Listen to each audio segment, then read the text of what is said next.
So Doug, you own all 5 of these cars?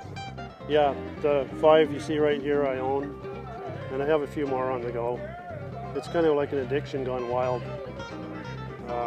Hobby gone wild, turned into an addiction. Has your marriage survived? Yeah, pretty much. She's right into it. She likes it. Tell me about the Impala, Doug.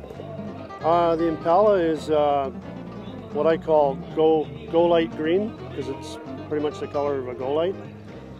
And it's had quite a few modifications, customization. Basically what they did in the 50s, sled style. This car was quite the fashion statement in its day, way overboard for fashion.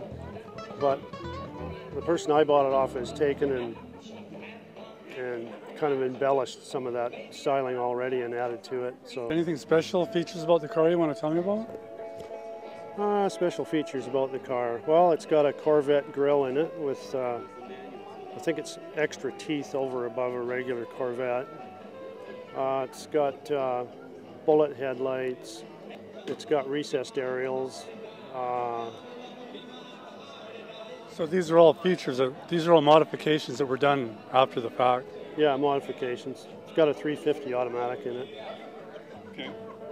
The dashboard in this 59 Impala is probably one of the biggest fashion statement design dashboards that was ever made. You can see by the way the gauges are laid out and all the scalloping and scooping shape. It's pretty unique. And that came stock with the car? Yeah, that's a stock dashboard. You want to hear the whistle? Yeah.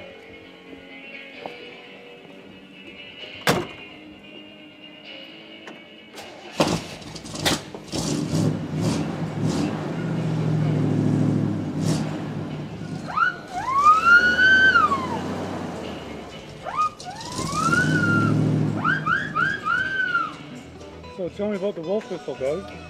The wolf whistle is aftermarket, and it's good for the parade. The kids love it, and the girls think it's all about them.